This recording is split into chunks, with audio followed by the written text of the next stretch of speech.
Hello and very cloudy morning right. खूप ढगाळ वातावरण आहे. तुम्हाला माहिती आहे का, रिसेंटली आपल्याकडचं टेम्परेचर खूप जास्त वाढायला परत सुरुवात झाली आहे. इट्स अ हीट वेव्ह, ज्याला उष्ण लाट किंवा उष्ण हवेची लाट म्हणतात. सगळ्यांनी काळजी घ्या, पुष्कळ पुष्कळ पाणी प्या. हं? की ज्यामुळे तुमच्या शरीरातनं जो घाम येतो त्याने आपल्याला जे एक्झॉशन होतं ते कमी होतं आणि आपल्या शरीराची इलेक्ट्रोलाइट किंवा इलेक्ट्रोलिट लेवल जी असते ती मेंटेन राहते. मला माहिती आहे मी डॉक्टर नाहीये तुमची, पण या I care for you, right? So I can say this to you. आता आपण प्राइसिंग बद्दल बोलतोय, बरोबर? याच्या आधी जर तुम्हाला आठवत असेल तर मागच्या लेक्चर पर्यंत आपण कशा प्रकारे प्राइसिंग केलं जातं किंवा एखाद्या प्रोडक्टला, एखाद्या गुडला, एखाद्या सर्व्हिसला कशा प्रकारे प्राइस टॅग चिकटवला जातो हे बघायचं ठरवलं होतं. आणि त्यात आपण 3 मेथड बघितल्या होत्या. तुम्ही मला 3 मेथड सांगू शकाल त्या कोणत्या होत्या त्या?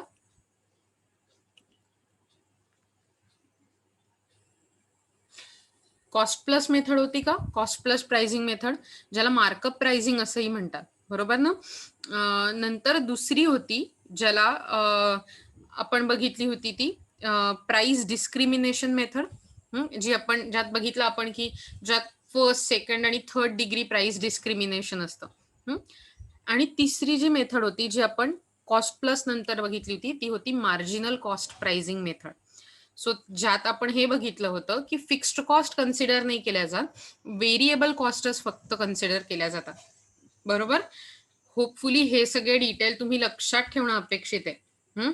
कारण याच सगळ्या डिटेल मधनं एमसीक्यूज बनतात. मी तुम्हाला परत परत सांगते, कारण मला खरंच खरंच अगदी मनापासून तुम्हाला हे सांगायचंय. जर तुम्ही या डिटेल्सचा अभ्यास केला तर तुम्ही परीक्षेचा उत्तम प्रकारे अभ्यास करू शकणार आहात. Okay, so let me take you to the further notes. काल आपण हे बघितलं होतं की जेव्हा नेसेसरी डिसइक्विलिब्रियम अंडर प्राइस, म्हणजे conditions necessary for equilibrium under price discrimination हे जेव्हा बघायचं असतं तेव्हा आपण कोणत्या 3 कंडिशन बघितल्या होत्या. पहिली गोष्ट, मार्केटमध्ये प्राइस डिस्क्रिमिनेशनचा डिसइक्विलिब्रियम बघताना लाईक डम्पिंग जेव्हा होत असेल मार्केटमध्ये तेव्हा 2 मार्केट असली पाहिजे. Maybe home market, maybe foreign market, maybe market A, market B. आणि त्या दोन्ही मार्केटमध्ये गुड्सची इलॅस्टिसिटी म्हणजे प्राइसला रिस्पॉन्स करण्याची आणि त्याच्या योग्य डिमांड बदलण्याची capacity, responsiveness to the change of to the change in demand due to change in price or income or substitution, या गोष्टी वेगवेगळ्या असल्या पाहिजेत, इलॅस्टिसिटीज वेगळ्या असल्या पाहिजेत. देन त्या सगळ्या मार्केटमधला मार्जिनल रेव्हेन्यू मात्र सेम असला पाहिजे. So that is MR1 equal to MR2 आणि त्या सगळ्याची टोटल ही असेल समेशन MR. आणि त्यामुळे इक्विलिब्रियमला पोचायची कंडिशन होते MR1 म्हणजे मार्केट 1 मधला marginal revenue equal to MR2, MR3, MR4 till MRN equal to MC. थोडक्यात summation of all the MR equal to MC. आपण हे बघितलं होतं की डम्पिंगमुळे ज्या कंट्रीत डम्पिंग होत असतं, ज्या कंट्रीत आपण समजा आपण एक्सपोर्ट करतोय, आपण कमी प्राइसला एक्सपोर्ट करतो, डम्पिंग करतो म्हणजे, बरोबर? 10चं पेन 5 रुपयाला विकतो. सो 10चं पेन 5 रुपयाला विकल्यामुळे काय होतं माहितीये का, की त्या कंट्रीमध्ये खूप मोठ्या प्रमाणावर प्रॉब्लेम क्रिएट होतात. पहिली गोष्ट, आपल्यालाही प्रॉब्लेम क्रिएट होतो जेव्हा त्या देशाला कळतं की आपल्या देशात डम्पिंग होतंय, तर तो आपल्या देशावर ट्रेड वॉर सुरू करतो, in the sense trade ban करतो आपल्या देशात. सो अशा प्रकारच्या गोष्टी घडत राहतात. आज आपण मल्टिपल प्रोडक्ट प्राइसिंग बघणार आहोत. ओके, तुम्हाला जर आठवत असेल तर मी तुम्हाला म्हटलं होतं आज आपण हे शिकू आणि तुम्हालाही MCQ काढून आणायला सांगितले होते. तुम्ही काढलेत का रे? Yes ma'am. काढलेत नक्की? Yes ma'am. ओके, ज्यांनी ज्यांनी काढलेत त्यांनी जरा हात वर करा बरं.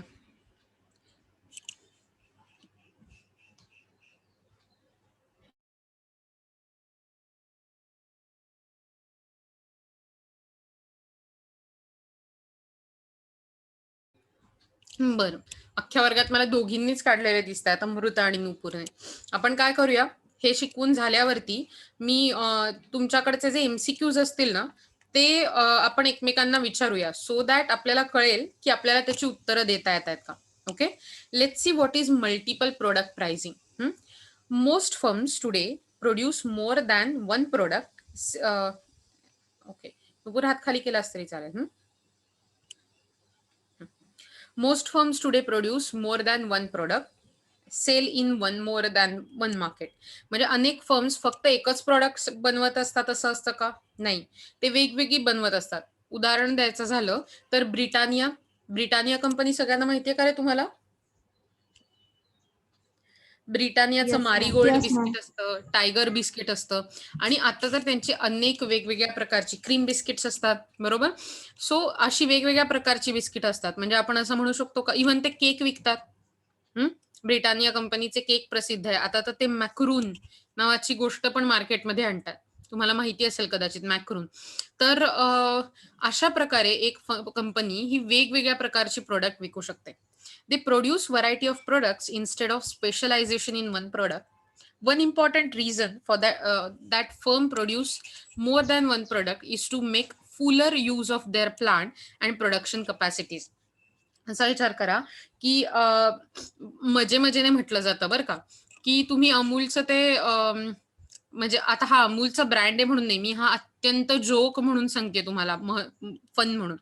तुम्ही अमूलचं ते कुकी डो वालं किंवा ज्याला आपण काय brownie, chocolate ice cream with brownie कधी खाल्लेत का रे? त्यात काय असतं की ओके मी तुम्हाला सांगते, आईस्क्रीम मध्ये ब्राउनी नावाचा जो केक असतो त्याचे छोटे छोटे तुकडे असतात आणि जे आईस्क्रीम मध्ये घातलेले असतात.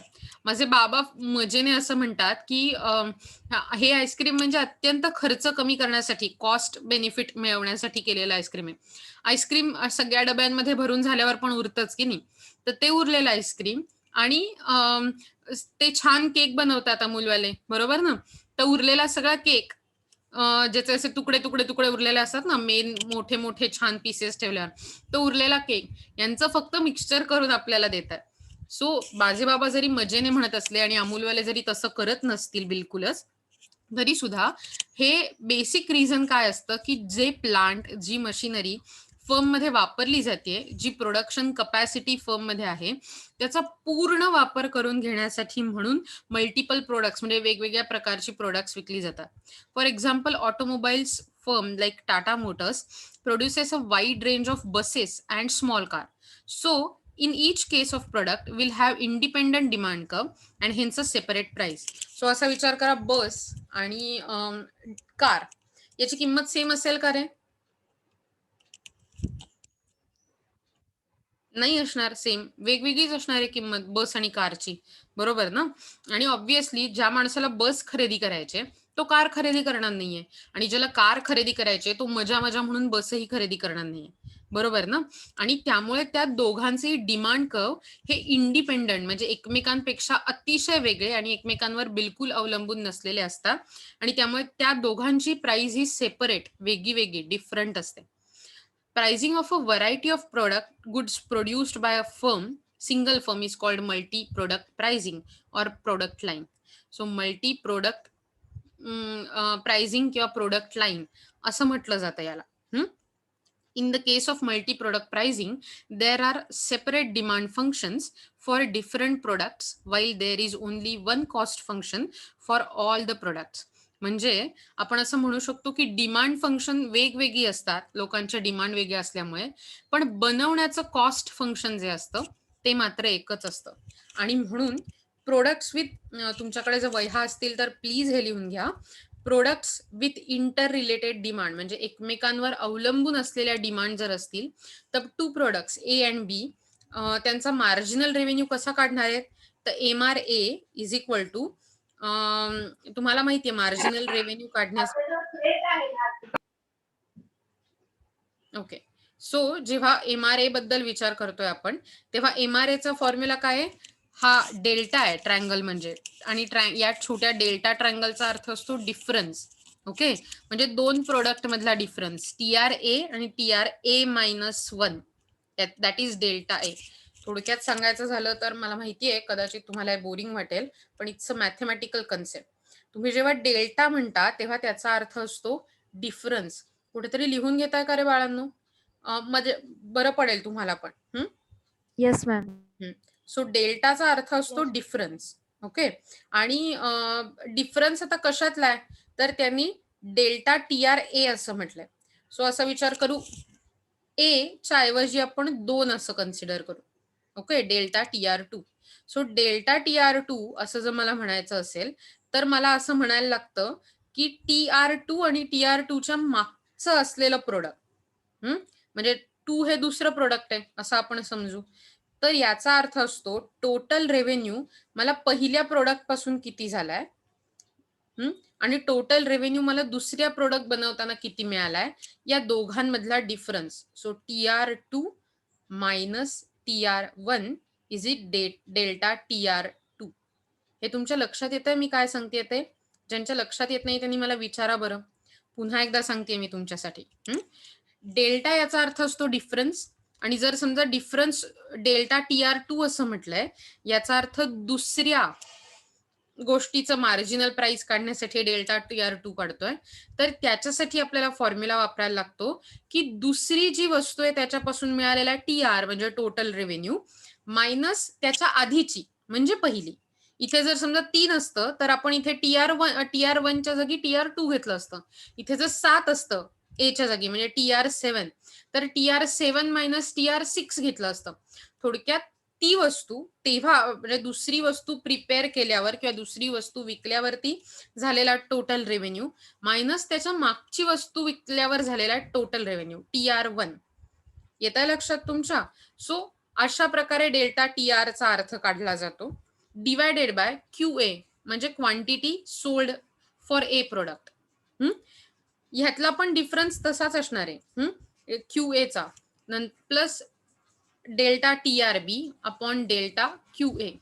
सो याच्यावरून आपल्याला MRA म्हणजे marginal revenue of A product सापडतो. येतंय लक्षात तुमच्या? आता तसाच marginal revenue of B product काढायचं म्हटलं तर MRB is equal to delta TRB upon QB plus delta TRA upon delta QB. मला असं वाटतंय की या फॉर्म्युलामध्ये काहीतरी थोडासा वेगळेपणा आहे, पण मी तो शोधून काढेन. पण असं झालं तर वरचं आणि खालची आयडेंटिटी ही खरंच वेगळी दिसत नाहीये की नाही, ती सेमच दिसते आणि त्या दोघांची अमाऊंट ही सेमच होईल. पण there are two products in the market A and B firm and आणि आपण हे बघितलं की marginal revenue of the products has two components, that is change in a revenue due to change in sale of the same product and other associated with the change in total revenue from the sale of other commodity.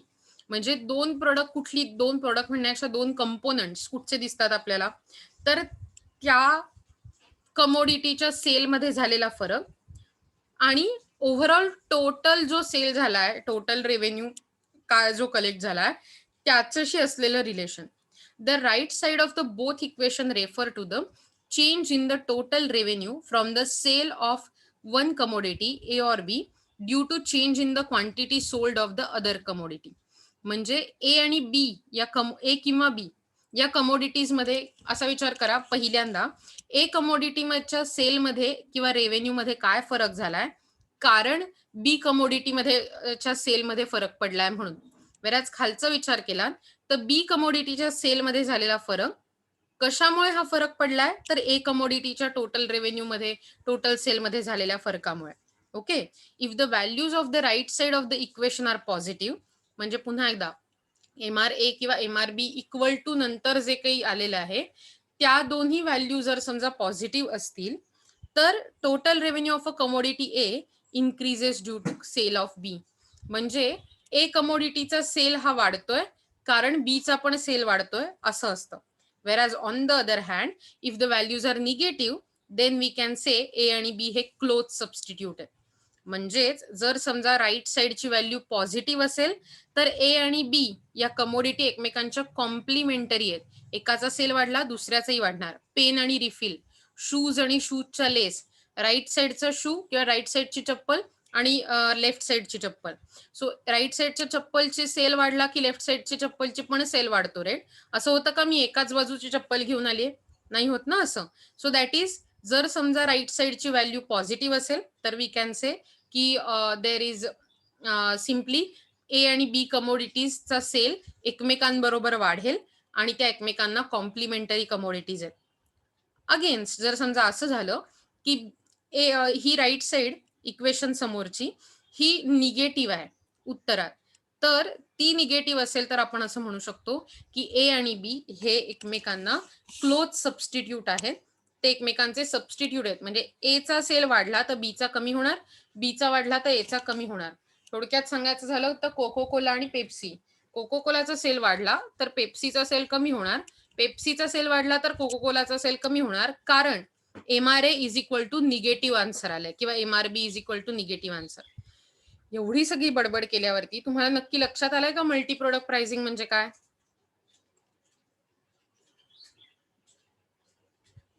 तुम्ही झोपलायत का? हरकत नाही, झोपला असाल तर तसं सांगा मला, म्हणजे मी पण एक छोटीशी नॅप काढून घेईन. याच्यानंतर मी तुम्हाला म्हटलं होतं की ट्रान्सफर प्राइसिंग काय आहे ते बघूया. Transfer pricing is a common practice in multinational corporations. म्हणजे मोठ्या मोठ्या कॉर्पोरेशन्समध्ये ट्रान्सफर प्राइस ही अतिशय नेहमीची घडणारी गोष्ट आहे. As they have many subsidiaries departments which trade among themselves or the parent firm. म्हणजे या एकतर मल्टीनॅशनल कंपनीच्या खूप छोट्या छोट्या ब्रँचेस असतात आणि प्रत्येक कंपनीत छोटी छोटी डिपार्टमेंट असतात. सो असा विचार करा त्यांचं स्वतःचं मे बी, पुन्हा एकदा असा विचार करूया. समजा पेप्सीची फॅक्टरी आहे, तर पेप्सी बाटलीत भरली जाते. बाटलीला ज्याला आपण म्हणतो कॉर्क म्हणजे बुच्च, राईट, त्यांचं झाकण असतात. सो मे बी त्याच कंपनीत झाकण बनतात, त्याच कंपनीत उरलेली बाटली बनते आणि त्याच कंपनीत पेप्सी बनते, असं असेल तर पेप्सी विकणारी जे डिपार्टमेंट असतं, सेल डिपार्टमेंट किंवा पॅकेजिंग डिपार्टमेंट, ते बाकीच्या डिपार्टमेंटकडून ही प्रोडक्ट विकत घेतं. ओके, याला डिपार्टमेंटल किंवा इंट्रा डिपार्टमेंटल परचेस म्हणू शकतो आपण. सो ते बाटल्या विकत घेतात, ते पेप्सी विकत घेतात, ते कॉर्क्स म्हणजे झाकणं विकत घेतात आणि त्याचं पॅकेजिंग करतात. आता असं का असतं, तर त्या त्या डिपार्टमेंटचं फायनान्सिंग त्यांनी केल्यामुळे आपोआपच सेंट्रलाइज्ड म्हणण्यापेक्षा डिसेंट्रलाइज सिस्टीम कंपनीत येते आणि त्यामुळे काम करणं सोपं जातं. अर्थातच या सगळ्याचा फायदा त्या कंपनीलाच होत असतो. So transfer pricing is a method of pricing products transferred within a multinational companies और लार्ज स्केल इंडस्ट्री. सो जेव्हा प्रोडक्ट्सची प्राइस ही मल्टीनॅशनल कंपनीमध्ये, लार्ज स्केल इंडस्ट्रीमध्ये प्राइस सेटलिंग केलं जातं, तेव्हा त्या मेथडला ट्रान्सफर प्राइसिंग म्हणतात. It refers to intra firm pricing, the pricing of products transferred from one unit to another unit within the organization. So transfer prices मध्ये काय होतं की एका युनिटचं दुसऱ्या युनिटमध्ये जेव्हा परचेस सेल होतो तेव्हा त्याची प्राइस ट्रान्सफर केली जाते. It's like a clearing house function. In other words, it is a price at which intermediate products are sold by one department or division to another of the same, thus making each department an independent profit center. For example, a company has 2 units of X and Y. एका कंपनीकडे 2 units आहेत, x आणि Y, किंवा 2 department म्हणू शकतो. X units hard disk manufacture करतायत, Y unit desktop manufacture करतायत. आता कम्प्युटर चालण्यासाठी हार्ड डिस्क आणि डेस्कटॉप दोन्ही पण गरजेचं आहे, बरोबर आहे ना? तर आता नाव व्हॉट कॅन हॅपन की वाय युनिट जे आहे ते हार्ड डिस्क परचेस करेल एक्स या डिपार्टमेंट कडून किंवा एक्स युनिट कडून, ज्याला सिस्टर युनिट म्हटलं जातं. दस the price of the sister unit charges is called transfer price. म्हणजे एक्स त्या हार्ड डिस्कची जी प्राइस लावेल त्याला म्हटलं जाईल ट्रान्सफर प्राइस. तुमच्या लक्षात येत आहे ट्रान्सफर प्राइस म्हणजे काय ते? फॉर एक्झाम्पल, आता दुसरं एक्झाम्पल बघतोय आपण. पुन्हा एकदा एक्स आणि वाय युनिट्स आहेत. एक्स बटन्स प्रोड्यूस करताय आणि वाय टी शर्ट्स प्रोड्यूस करताय. सो प्रत्येक टी शर्टला किंवा प्रत्येक शर्टला बटन लागणार आहे. म्हणजेच वाय हे बटन परचेस करेल सिस्टर कन्सर्न एक्स कडून आणि त्याची जी प्राइस एक्स कडून लावली जाईल ती परचेस प्राइस असेल transfer price. So transfer pricing is used when individual unit of large MNC are treated as a separately run entities.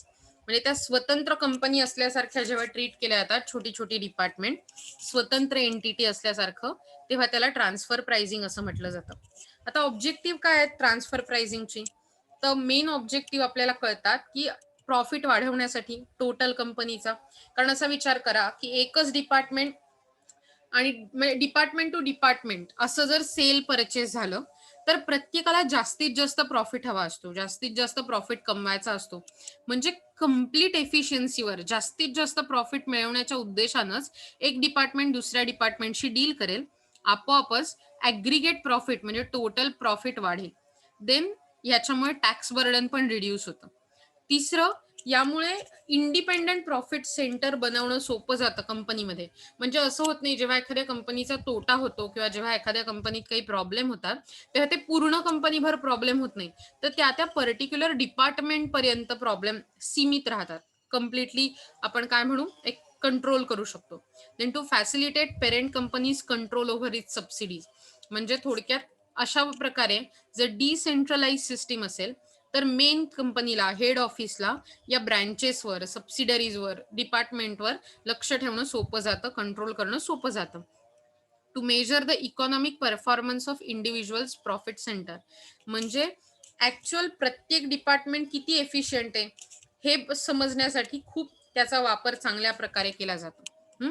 Obviously यामुळे ह्याचे ऍडव्हान्टेजेस पण पुष्कळ असतात. काय ऍडव्हान्टेजेस असतील, तर याच्यामुळे जी कंपनी असते, ट्रान्सफर प्राइस ही मॉनिटर करण्यासाठी फ्लो ऑफ गुड्स कशा प्रकारे एका डिपार्टमेंटकडून दुसऱ्या डिपार्टमेंटकडे, एफिशियन्सी कुणाची जास्त आहे, कुणाची कमी आहे, हे बघण्यासाठी, परफॉर्मन्स मेजर करण्यासाठी, परफॉर्मन्स इव्हॅल्युएट करण्यासाठी हे अतिशय उपयोगी पडतं. फ्लो ऑफ गुड्स सुधारण्यासाठी पण. आपोआपच टोटल सेल्स मेजर करण्यासाठी, वाढवण्यासाठी आणि कुठल्या डिपार्टमेंटमध्ये सुधारणा गरजेची आहे हे समजण्यासाठी पण ट्रान्सफर प्राइसिंगचा वापर होतो. Also, it is useful in deciding the optimum output of each department of the organization as a whole, as well as for the determining the divisional rewards. म्हणजे या प्रकारचे जे काय म्हणू आपण, ट्रान्सफर प्राइसिंगची मेथड आहे, ती मेथड आपल्याला जास्तीत जास्त कपॅसिटी किंवा एफिशियन्सी कशी मिळेल आणि प्रत्येक डिव्हिजनला, प्रत्येक डिपार्टमेंटला त्यांच्या परफॉर्मन्स बद्दल रिवॉर्ड म्हणजे अवॉर्ड किंवा मोटिवेशन कसं दिलं जाईल, इन्सेंटिव्ह कसं दिलं जाईल, हे ठरवण्यासाठी अत्यंत उपयोगाची असते. काही गोष्टी ज्या अतिशय इम्पॉर्टंटली डिस्कस करायला लागतात ट्रान्सफर प्राइसिंगच्या आणि ज्या ऑफन डिस्कस केल्या जातात. For the intermediate product for which there is no external market, the correct transfer price is the marginal cost of production. असा विचार करा. पुन्हा एकदा सेमच आपण बघूया. समजा एखादी गाडी आहे, तिच्यात जाणारा एक ठराविक पार्ट आहे छोटा, आणि हा पार्ट जो आहे which is a part only necessary for that cars design. That means only that department which is producing or manufacturing that particular car will require that a particular part from the different department, because that part is manufactured in that B department, whereas A department is producing that car. That means whenever we are talking about transfer price of that part to department A from department B, we can say the transfer price is the marginal cost of production from that part. That means ती जी price आहे ती marginal cost असते त्या प्रोडक्टची बी डिपार्टमेंटसाठी, त्या प्रोडक्टसाठी. गाडीसाठी लागणारा part. Okay, मी तुम्हाला जे सांगितलं ते. दुसरी गोष्ट, for intermediate product for which a perfectly competitive external market exist, the transfer price is determined by the external competitive price for the intermediate product. म्हणजे असा विचार करा की पुन्हा एकदा सेम, पेप्सीच्या ज्या बॉटल्स असतात त्याला एक अशी कॉर्कच्या म्हणजे झाकणाच्या खाली एक रिंग असते. तुम्ही बघितलंय का त्या रिंगला? प्लास्टिकची रिंग असते जी आपण म्हणजे ते लॉक उघडलं बाटलीचं पहिल्या वेळचं की नंतर ती फक्त गोल गोल फिरत राहते. तुम्हाला माहितीये ती रिंग? येस. करेक्ट. सो जी प्लास्टिकची ती अशी रिंग असते, आता ती कितीतरी बाटल्यांना सेम बसू शकते की नाही, तिला असं काही ठराविक असा प्रॉब्लेम नाहीये. म्हणजेच आता सेम प्रकारच्या रिंग अनेक बाटल्यांसाठी जगात वापरल्या जात असतील तर आपण असं म्हणू शकू होमोजिनस मार्केट आहे, परफेक्टली कॉम्पिटिटिव्ह मार्केट आहे. आणि फक्त पेप्सीच्याच नाही, मे बी कोकच्या बाटल्यांना पण चालेल, थम्सअपच्या पण चालेल, फॅन्टाच्या पण चालेल. बरोबर. मग अशा वेळी या गाड्यांची ट्रान्सफर प्राइस कशी ठरवली जाते? मगाशी आपण बघितलं, जर समजा तो पार्ट हा फक्त एका पर्टिक्युलर प्रोडक्टचाच रॉ मटेरियल असेल तर ते प्रोडक्ट म्हणजे मार्जिनल कॉस्ट ऑफ प्रोडक्शन असतं. वेरॅज आता मात्र या जे ट्रान्सफर प्राइस आहे जी त्या आपण म्हटलं जसं परफेक्टली कॉम्पिटिटिव्ह एक्सटर्नल मार्केटमध्ये, तर ती ट्रान्सफर प्राइस एक्सटर्नल मार्केटमध्ये कशा प्रकारे आत्ताची प्राइस चालू आहे, डिमांड आणि सप्लायचं काय फोर्स आहे, याच्यावरून ठरते फॉर दॅट इंटरमिजिएट प्रोडक्ट्स. म्हणजे त्या रिंगची प्राइस ही ओव्हरऑल डिमांड आणि सप्लायचा फोर्सचा इक्विलिब्रियम बघून ठरवली जाते. Thirdly, for the intermediate products which can be sold in an imperfectly competitive market, the transfer price is given at the point where net marginal revenue, that is MR, is equal to MC of the production of the intermediate product. म्हणजे जेव्हा imperfect competition असेल, monopolistic competition, okay, आणि ते जे बनणारं product आहे ते वेगवेगळ्या प्रकारे विकलं जाऊ शकतं मार्केटमध्ये. पुन्हा एकदा विचार करा, पुन्हा तशा कोल्ड्रिंकच्याच बाटल्यांचा विचार करूया. फॅन्टाची बाटली तुम्ही बघितलीत का? फॅन्टाच्या बाटलीचा साईज छोट्या अर्ध्या लिटरचा हा ह्याच्या बाटलीच्या सारखा असतो का पेप्सीच्या बॉटल सारखा? किंवा तुम्ही ॲपी फिझची हाफ लिटरची बॉटल पाहिलीत का? या प्रत्येक बॉटलचा साईज वेगळा असतो की नाही? बरोबर आहे. ऍक्च्युली बाटलीमध्ये कोल्ड्रिंकच राहणार आहे, पण तरी त्या प्रत्येक बाटलीचा साईज वेगळा असतो, म्हणजे तिथे मोनोपॉलिस्टिक कॉम्पिटिशन आहे. आणि अशा वेळी जेव्हा इम्परफेक्ट कॉम्पिटिशन मार्केटमध्ये असेल, तेव्हा ती प्राइस ठरवण्यासाठी आपल्याला हे बघायला लागतं की कोणत्या पॉइंटवर त्या बाटली बनवण्याची किंवा ती बाटली प्रोड्यूस करण्याची मार्जिनल कॉस्ट हा नेट मार्जिनल रेव्हेन्यू इतका असेल. सो ज्या पॉइंटला आपल्याला समजेल की MR इक्वल टू MC, आपण म्हणू शकतो की हा पॉइंट म्हणजेच त्या बाटलीची जी आपण प्रोड्यूस करतोय तिची ट्रान्सफर प्राइस आहे. सो 3 वेगवेगळ्या प्रकारच्या गोष्टींची ट्रान्सफर प्राइस कशी डिटरमाइन केली जाईल याबद्दल आपण बघितलंय. आपण हे बघितलं की जर एक्सटर्नल प्राइस मध्ये कोणताही वापर होत नसेल तर मार्जिनल कॉस्ट ऑफ प्रोडक्शन असेल, तीच त्याची ट्रान्सफर प्राइस असेल. जर बाहेर परफेक्ट कॉम्पिटिशन असेल तर आपल्याला हे बघायला लागेल की बाहेर डिमांड आणि सप्लायचा कसा फोर्स चालू आहे आणि त्या इक्विलिब्रियम प्रमाणे प्राइस द्यायला लागेल. म्हणजेच is determined by the external competitive price for the intermediate product. बाहेरच्या प्राइस प्रमाणे आपली प्राइस ठरवायला लागेल. वेर ॲज जर समजा इम्परफेक्ट कॉम्पिटिशन बाहेर चालू असेल तर आपल्या फर्मचा विचार करून आपल्या फर्मचा marginal revenue should equal to marginal cost of production, अशा पॉइंटला आपल्याला नेऊन ठेवायला लागेल आणि तिथे आपल्याला त्या प्रोडक्टची ट्रान्सफर प्राइस मिळू शकेल. सो या 3 गोष्टी तुमच्यासाठी मला माहिती आहे थोड्या टेक्निकल होत्या, पण माहीत असणं गरजेचं होतं. ओके. आता ट्रान्सफर प्राइस कॉम्प्यूट करताना किंवा इव्हॅल्युएट करताना, कॅल्क्युलेट करताना 3 अल्टरनेटिव्ह मेथड वापरल्या जातात. त्यातली पहिली आहे मार्केट बेस्ड ट्रान्सफर प्राइस, दुसरी आहे कॉस्ट बेस्ड ट्रान्सफर प्राइस आणि तिसरी आहे कॉस्ट प्लस प्राइसिंग. पहिली बघा काय, market based transfer price. It is most suitable and easiest method for the transfer pricing. Under this method the prices are determined purely on the basis of market condition. म्हणजे कशा प्रकारे price ठरवले जातात तर मार्केटच्या कंडिशनवर त्या मतलब डिपेंड होते. ओके. मार्केट की कंडीशन कैसी है, ये बहुत ही सुटेबल और इजिएस्ट मेथड है. This method avoids the possibility of passing the inefficiencies of one department to other department. So काय होतं की मार्केट बेस्ड ट्रान्सफर प्राइस असल्यामुळे आपण मार्केटमध्ये काय चाललंय त्याप्रमाणे आपल्या प्रोडक्टची प्राइस ठरवतो आणि त्यामुळे एक डिपार्टमेंट जर इनएफिशियंट असेल तर त्याची इनएफिशियन्सी दुसऱ्या डिपार्टमेंटकडे वळण्यापासून थांबवली जाते. कारण शेवटी जे डिपार्टमेंट विकत असेल ते मार्केट प्राइसने विकणार आहे, आपोआपच त्यांना जास्तीत जास्त प्रॉफिट होणार आहे. Okay. So that is market based transfer price. Secondly cost based transfer price. Under this method of prices are determined on the basis of actual cost incurred. म्हणजे किती ज्याला आपण कॉस्ट ऑफ प्रोडक्शन असं म्हटलं जातं, बरोबर, marginal cost of production. So जेव्हा असा विचार करा की जेव्हा मार्केटमध्ये आपल्याला लक्षात येतं की मला एखादी गोष्ट, एखादं पेन आहे समजा, ते बनवण्याची किती कॉस्ट आहे हे लक्षात आलं की मी म्हणू शकते की मी ती प्राइस जितकी कॉस्ट आली त्याच्यावर बेसिस ठरवू शकते. The drawbacks is this method of this method is that efficiency or inefficiency of department cannot be established. कारण कॉस्ट ऑफ प्रोडक्शनवर डिपेंड असल्यामुळे आणि मार्केटशी, बाहेरच्या एक्सटर्नल मार्केटशी काही संबंध नसल्यामुळे आपलं डिपार्टमेंट एफिशियंटली रन होतंय की नाही याचं काहीही कंपॅरिझन होत नाही. So that is cost based transfer price. And the third is cost plus pricing. Under this method, the prices are determined on the basis of actual cost plus a profit margin. तुम्हाला जर आठवत असेल तर cost plus pricing बघतानाच आपण बघितलं होतं की cost of production plus fair profit margin असं धरून आपण प्राइस ठरवतो.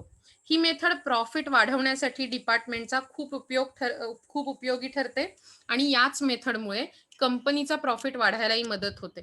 The merit of this profit is that of this method is that profit is produced and added at every stage. म्हणजे यामुळे काय होतं, प्रत्येक डिपार्टमेंट दुसऱ्या डिपार्टमेंटशी डील करताना आपोआपच जास्तीत जास्त प्रॉफिट मिळवण्याचा प्रयत्न करतं आणि त्यामुळे प्रत्येक डील जे डिपार्टमेंट ए कडून डिपार्टमेंट बी कडे, डिपार्टमेंट बी कडून समजा पर्चेसिंग डिपार्टमेंटकडे, पर्चेसिंग कडून इन्व्हेंटरीकडे, इन्व्हेंटरी कडून सेल डिपार्टमेंटकडे, सेलिंग कडून मार्केटिंगकडे, कुठल्याही डिपार्टमेंटचे जे चॅनेल असतं त्यात प्रत्येक वेळी प्रॉफिट वाढत जातो. आपोआपच प्रत्येक स्टेपला कंपनीचा प्रॉफिट वाढत जातो. सो आपण असं बघितलं की कशा प्रकारे on the various methods of transfer pricing, cost plus pricing आणि मार्केट बेस्ड ट्रान्सफर प्राइसिंग हे मेथड कॉमन आहेत आणि त्या डेव्हलप्ड आणि डेव्हलपिंग कंट्रीज किंवा लेस डेव्हलप्ड कंट्रीजमध्ये दोन्हीकडेही वापरल्या जातात. सो बेसिकली आतापर्यंत जर तुम्ही बघितलं तर आपण cost plus pricing, marginal cost pricing, price discrimination और डिस्क्रिमिनेशन प्राइसिंग आणि आत्ताची जी त्याच्या आधी मल्टिपल प्रोडक्ट प्राइसिंग आणि आत्ता जी बघितली तर ट्रान्सफर प्राइसिंग, या 5 प्राइसिंगच्या मेथड बघितल्या या धड्यात. आत्ता आपला हा धडा इथे संपतोय, बरोबर आहे, पण यात प्रचंड मोठ्या प्रमाणावर एमसीक्यू निघू शकतात. हे तुम्हाला लक्षात आलंय का? आता मी तुमच्यासाठी हे शेअरिंग बंद करते आणि आपण तुम्ही जे एमसीक्यू काढलेत ना ते डिस्कस करणार आहोत. सो नुपूर, पहिला तुझा एमसीक्यू वाचशील का ग? बघूया तुम्हाला पण किती धडा कळलाय ते जे शिकलायत ते. येस, वाच.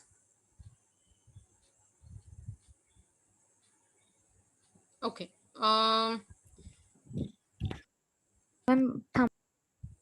हो, आरामात. तोपर्यंत मी तुम्हाला विचारते. ओके.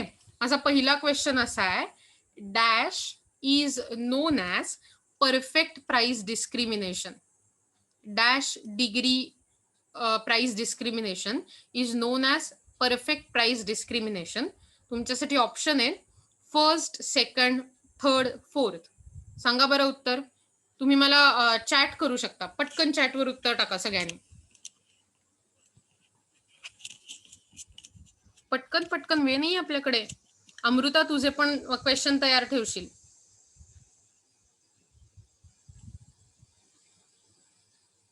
ओके. तुम्ही उत्तरं टाकलीत का मला, की तुम्ही फक्त लॉग इन करून पळून गेलाय?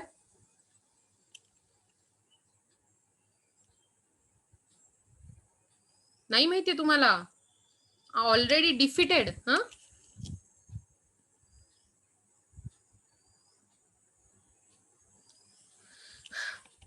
अमृता, तुला माझा आवाज ऐकू येतोय? ओके. तुझा पहिला प्रश्न जो तू काढला असशील तो चॅट बॉक्स मध्ये टाक बरं. मी तो सगळ्यांना वाचून सांगते. चॅट बॉक्स मध्ये टाईप कर तुझा पहिला प्रश्न काय, आणि नुपूर तुझा पहिला प्रश्न विचार.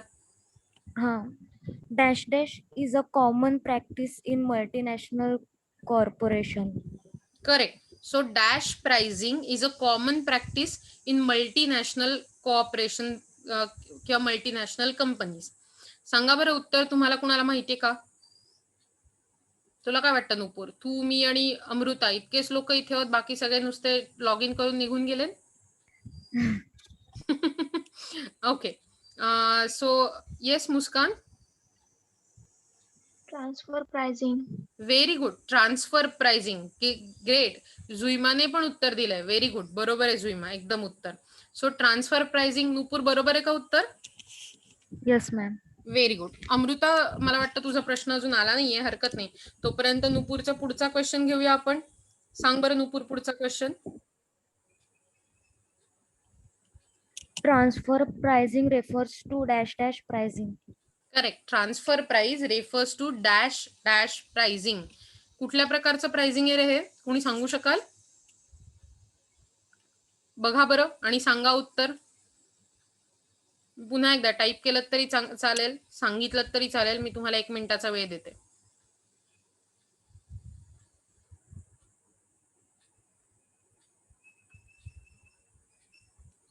Very good. सानियाने उत्तर दिलंय. तिचं उत्तर आलंय. आणखीन कोणाला उत्तर द्यायचंय? सानियाने उत्तर दिलंय इंट्रा फर्म प्राइसिंग. जुईमाने पण उत्तर दिलंय. Very good. सो बरोबर आहे का नुपूर? इंट्रा फर्म प्राइसिंग म्हणतात का त्याला? Yes ma'am. Very good. आता दुसरा क्वेश्चन पुढचा क्वेश्चन बघूया. सांग बरं. The price at which it will purchase is called. ऐकायला आला नाही. परत एकदा सांगशील? The price at which it will purchase is called dash dash. The price at which a firm will purchase is called Yes. dash dash. असं आहे का साधारण? थोडे क्वेश्चन ट्विस्ट करून लिहायला लागतात. सो याचं उत्तर कुणाला माहितीये ते सांगा. आणि त्याच्या बरोबरीने चॅट बॉक्स मध्ये जर तुम्ही बघितलं असेल तर अमृताने तिचा प्रश्न टाकलाय. Very good. ट्रान्सफर प्राइसिंग असं उत्तर दिलंय जुईमाने. बरोबर आहे का Nupur? Yes ma'am. Very good. Juima very good. आतापर्यंत तिने 3 उत्तरं दिली आणि सगळीच्या सगळी बरोबर आली आहेत. अमृताचा पुढचा प्रश्न तुम्ही बघितलाय right? Sania very good. Pricing of a variety of goods produced by a single firm is called dash. बघा काय? Pricing of a variety of goods produced by a single firm is called dash असा प्रश्न आहे. तुम्ही सांगू शकता याचं उत्तर? Multi product. Very good Muskan. Very good. आणखीन कोणाला सांगायचंय? म्हणजे सांगायचं इन द सेन्स कोणाला टाईप करायचंय? Correct Juima. Multiple product pricing असं उत्तर आहे. बरोबर आहे का अमृता? हो ना? बरोबर आहे ना? Multiple product pricing. Yes. So आता आणखीन दुसरा प्रश्न अमृता टाईप करेल. तोपर्यंत नुपूर तुझा पुढचा प्रश्न सांग बरं. मॅम माझे खूप सारे ट्रान्सफर प्राइसिंग आन्सर येईल असेच आहेत. It's okay. आपल्याला त्याच्याबद्दलची माहिती तर मिळेल. सांग बरं. The pricing of product transferred from one unit to another unit in dash dash. Correct. The pricing of product in which one unit sorry मी अंदाजे सांगते की एका युनिट मधून दुसऱ्या युनिटला जी प्राइस दिली जाते त्याला कुठल्या प्रकारचं प्राइसिंग म्हटलं जातं? Is it right? M I right? Yes ma'am. Correct. आणि याचं उत्तर काय असेल? कुणी सांगू शकाल? It's a transfer pricing. Correct Juima. Yes. Mehak एकदम तू काही ट्रान्सफर प्राइस म्हणलीस का? कारण मला तसं वाटलं. सो अमृताचा पुढचा प्रश्न आलाय बघा. Marginal revenue of a product has dash component. Okay. असा अमृताचा पुढचा प्रश्न आहे. बघूया बरं आपल्याला या प्रश्नाचं उत्तर मिळतंय का? Marginal revenue of the product is dash component. सांगा बरं याचं उत्तर काय?